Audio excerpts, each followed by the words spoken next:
Hello guys, and welcome to another edition of Rage Against the Dice. Yes, I know, we're turning into a Marvel Crisis Protocol channel. I promise we've got other content coming. We've got Rumble Slam 2.0, we've got Firelocks, Oak and Iron, we've got some Blood and Plunder, we've got, Bot War, we've got a lot coming up. But at the minute, obviously, we're buying a lot of Marvel stuff, so there's a lot to show off. So, because you guys seem to like the Hulk and the Venom build, we're going to do a build on M.o.d.o.k. Now, I do have an unboxing of Shirai and Okoye and Black Panther and Killmonger, but I'm not going to do builds on those. A, because they're smaller models, and B, because apparently some of them are a bit of a nightmare to put together. And I don't want to look any stupider than I already am on film. As you can see, I bought a tiny new little cutting board, because my big cutting board's actually stuck to my desk, so it doesn't move when I'm cutting. So we just got a little one on the go. Now people ask what I tend to use when building models. I use my basic Games Workshop craft knife, but you can use any craft knife. I specifically use these because I got a stack of them from when I worked for Games Workshop. Once they run out, I'll have a look at my other options. I use clippers. Again, you can see they're the old Games Workshop style, and it's exactly the same. I got stack loads of them because it used to be cheaper to buy the starter sets, where you got a set of clippers in them to get the paints I needed, than it was to buy really the individual paints and the speed I used to go through them. So that was when you used to get the foundation starter set with those clippers in. But by the way, I use Citadel plastic glue because it's readily available. I can pick it up on my way to and from work, etc. I use Army Paint and Magic Activator if I need to use super glue and it's a precarious style of model. And then I just use Army Paint to super glue because it's what I have at the minute. I'm not particularly fussy about my super glue. I'll go and pick it up from the pound shop just as easy as I'll order it from anywhere else. I specifically ordered the Army Painter one because it came in a double pack with the activator for almost the same price of just the activator. And then I use a mold line remover, which I use to take the mold lines off, obviously. And this is the Games Workshop one. This is the one that came with Conquest. I do have the handled version, but it's in my travel bag that I take when I'm doing models on the go with my other craft knives and stuff, and I'm too lazy to get it out. So this one will do just fine.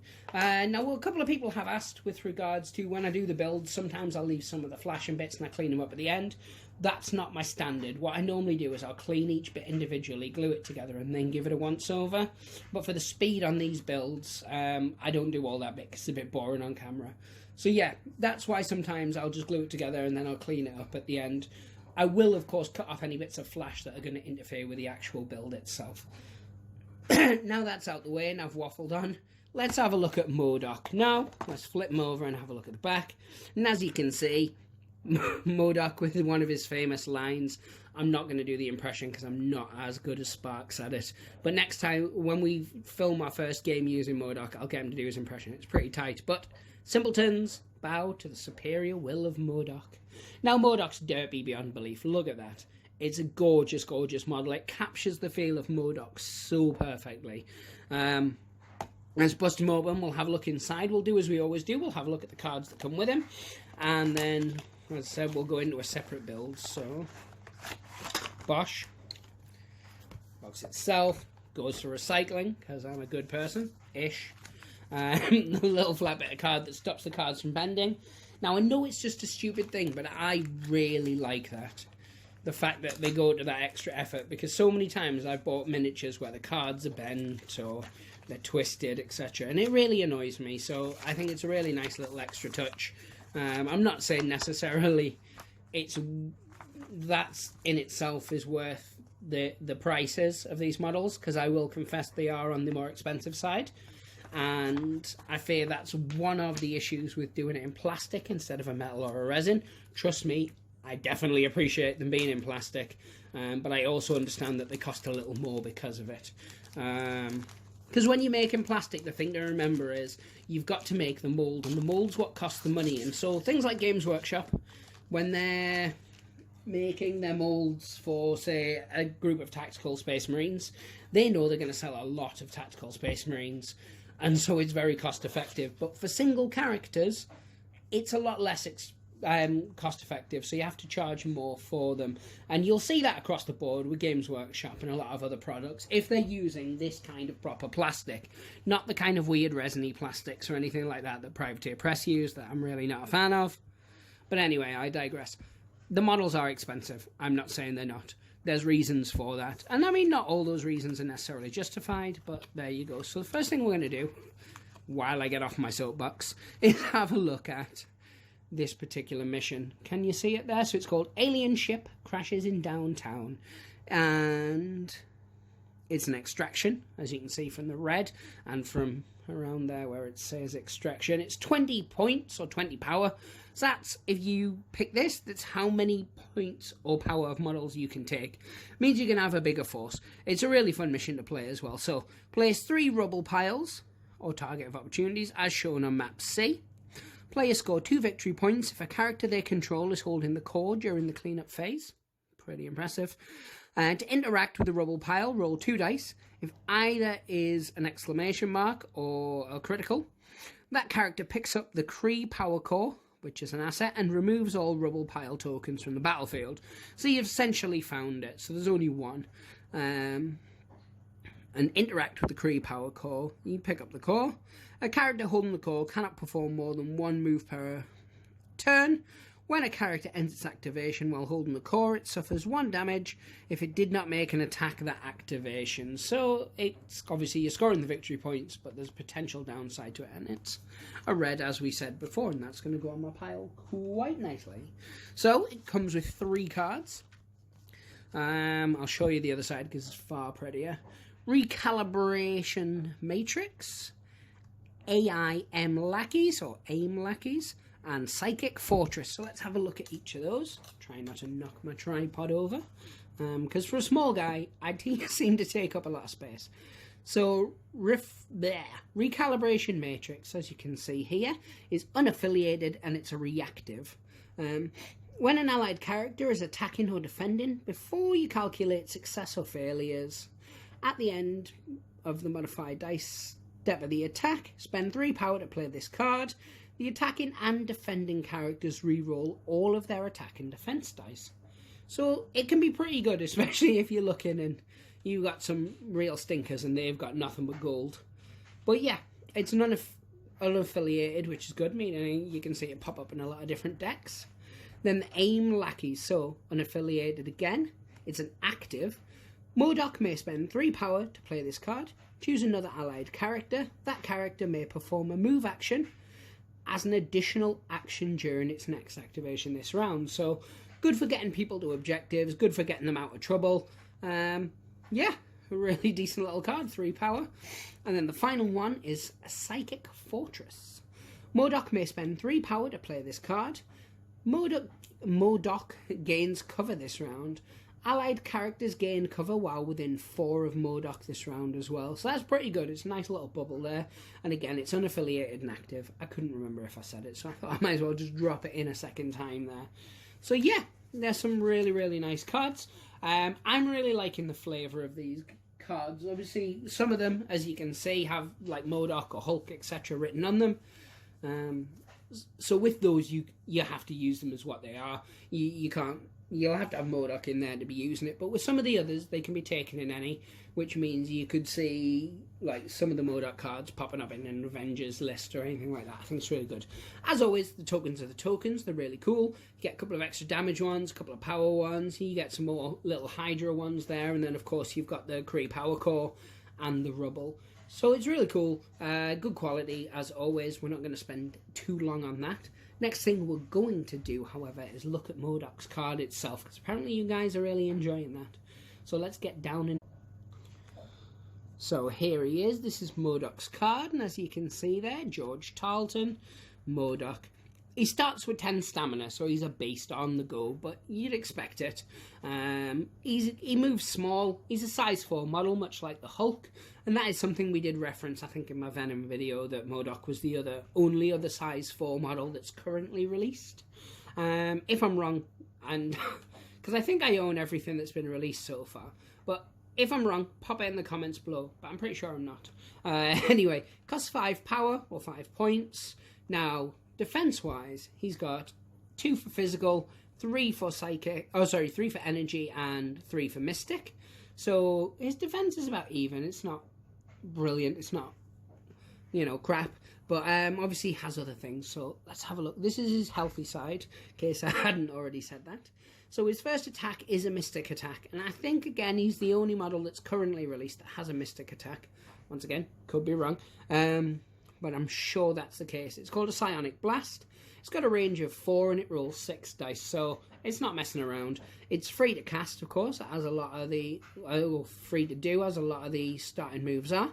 After this attack is resolved, the character gains power equal to the damage dealt. So again, it's basic, much like a strike.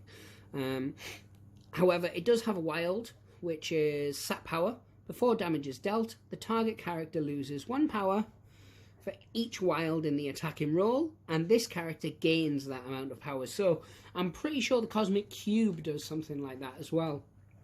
At least I think it's the Cosmic Cube. I've played a lot of games recently of this. I'm really enjoying it. So occasionally I'll get my characters mixed up, but I'm pretty sure one of the Cosmic Cube powers does the same. But yeah, the next is Doomsday Chair, and this is a physical. It's a range of 4. It rolls 7 dice, but it costs you 3 power. Let's have a look what it does. So Whirling Blades. After this attack is resolved, this character may make an additional Doomsday Chair attack without having to pay the cost. The additional attack must target another character within 2 of the original target, and it doesn't have the Whirling Blade special rule, so you're not getting to do it multiple 3, 4, 5 times. It's really good. I've had it done to me, and it was very effective. Of course, if you get some wilds as well, it causes bleed, and after this attack is resolved, the target character gains the bleed special condition. Now, that can be really good, especially, as I said, you can do it to 2 people. So, I know when I had it done, it was done to m.o.d.o.k and then to... I can't remember who, actually. But I know a couple of times the only person within 2 of the original target was Ultron, and Ultron isn't affected by bleed, so that was annoying sparks. But yeah, it's good.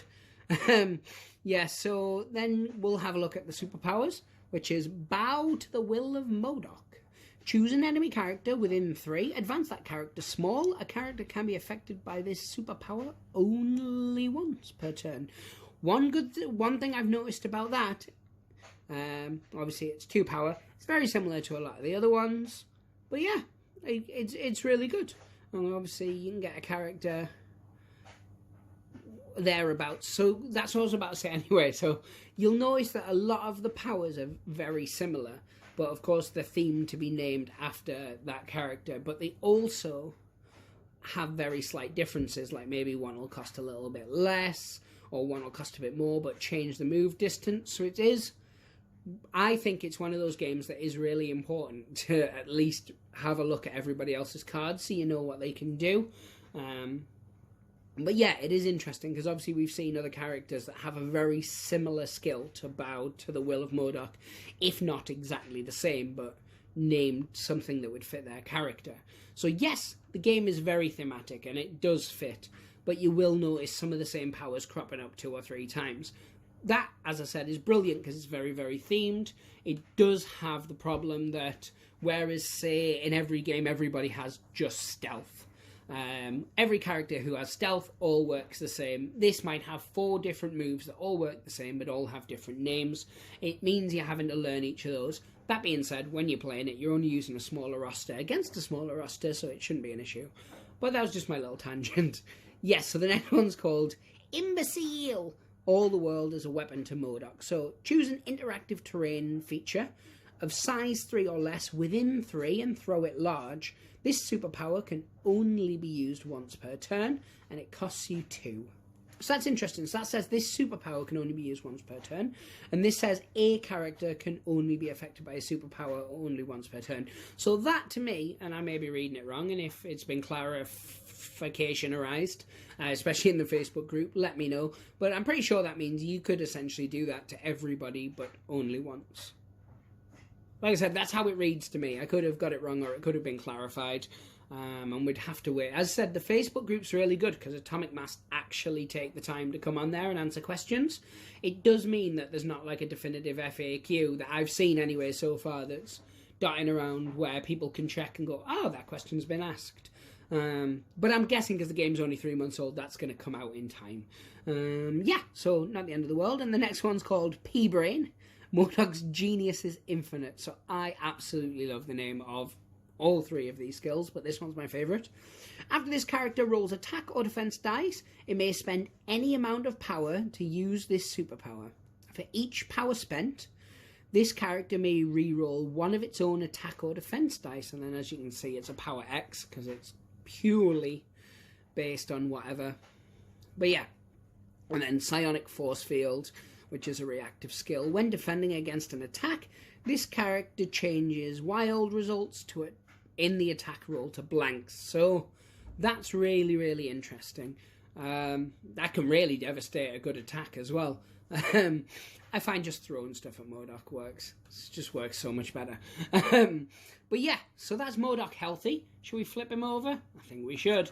Boom. So as you can see, M.o.d.o.k's a bit rubbish once he's out of his chair. So he's got stamina of 4. He's got a move of small. He's still a size 4 and he still costs the same. And his defense is all the same, 2, 3, 3.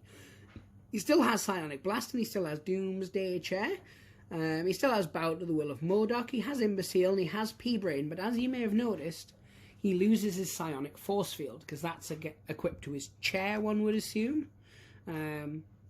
Yeah, that's what I assume it is anyway, him falling out of his chair. But yeah, that's it. So he's very, very similar on the back.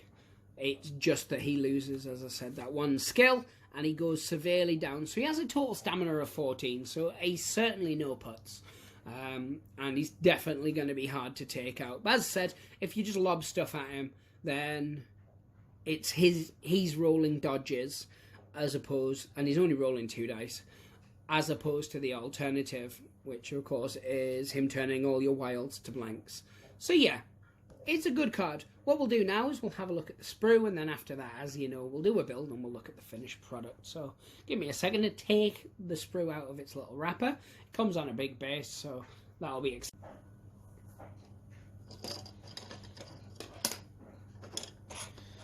So M.o.d.o.k actually doesn't come in a lot of bits. You would think so because there's a lot of sprues.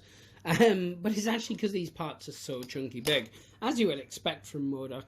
So there's his base. It's the exact same one that comes with the Hulk. Am I disappointed? A little bit. Am I going to get over it pretty quickly? You know that I am. Because I do like the design of this base anyway. I went with brick, concrete, and then just a white line. But you can do whatever you want. I've seen some really good yellow lines, some red brickwork. But yeah, it's a base. Then on here, you've got the top of the head, you've got the part of the chair, you've got obviously more of the chair itself, you've got the blast, and then you have that face of M.o.d.o.k. Look at the detail on this sweet son of a gun. Oh, let's get a little in there. Bow to the will of M.o.d.o.k, etc. Yeah, still, I can't do the impression, I'm sorry guys. I tried, though. I tried for yous. And then bits of the chair, his tiny little legs, and the actual little blast bit. So on the sprues, there's not really a great deal to show you, if I'm honest, is there? And that's fine. It's M.o.d.o.k. So yes, one other thing that I forgot to mention is tweezers. You can buy model tweezers. I just bought these from, like, Superdrug or Body Care or some local British like small chemist chain, and it was about 75p. They work perfectly well. I have been advised that for Shirai and Okoye you might need some, so it was just to say these are what I use. So as I said, here's the instructions. It's not a lot to put together, so I think we should just dive straight into it, don't you guys? Yep. So I'm going to just clip all these bits off the sprue as I always do, because that's not particularly exciting to watch. And then when we come back, we'll start building these bad boys.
So, here he is all built. Now, I suppose first thing to say is, sorry for knocking the tripod while I was building.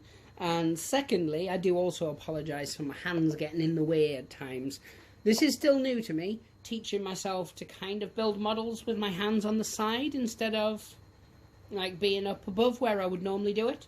So you will have to bear with me, guys. It is a work in progress. You can, of course, comment and say how much it annoys you, and we completely understand. But since I've already addressed it, sucks to be you. No, but seriously, I will get better with regards to it. It is really hard to go from holding your glue like this to holding it at the side like that. But that out of the way, let's have a look at m.o.d.o.k. Now, he was one of the easiest I've ever had to build. There's very few little gaps I'm going to have to fill up. Of course, I will fill up ones like this because that's meant to be a straight panel. And again on there.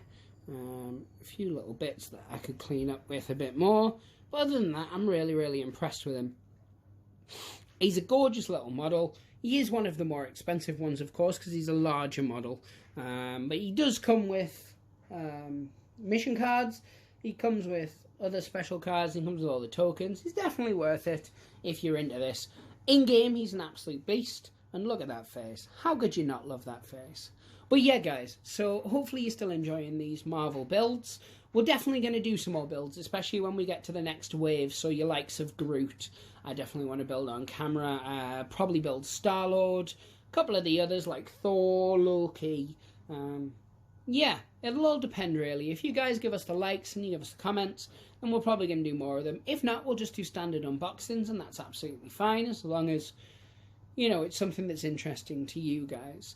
Little bits to note. Yeah, it wasn't really much to him, was it? It was one of our quicker builds. He is really, really simple to put together when you compare him to some of the others. There's no real, oh, I would do this. As you can see, I didn't put the legs on in the order it showed on the book or on the assembly instructions, and it did absolutely nothing in terms of how it goes together.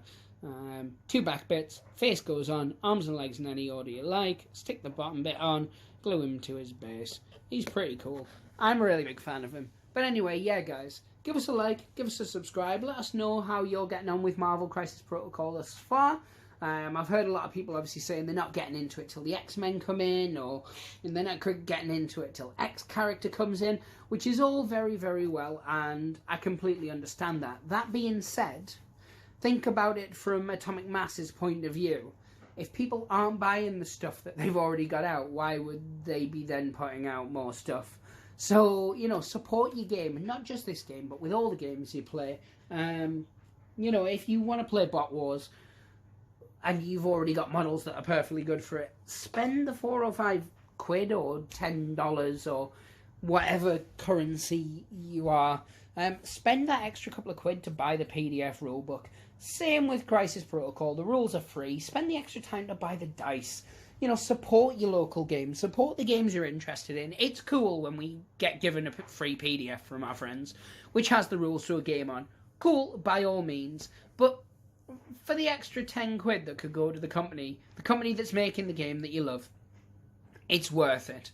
So whichever company it is, be it Games Workshop, Firelock Games, Atomic Mass, Traders Galaxy, support them. Support the companies that make the games you like. If you don't like the games, that's absolutely fine. Don't spend money on them. But yeah, that's like my little public service announcement, I guess.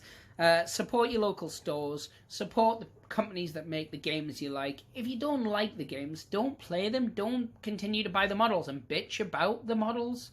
That being said, if there are problems with models, such as the small sizes or the having to stick on the fingers of Venom, for instance, then, you know, they are views that you have and you're right to express them. What I'm really saying is don't be a dick and support your hobby.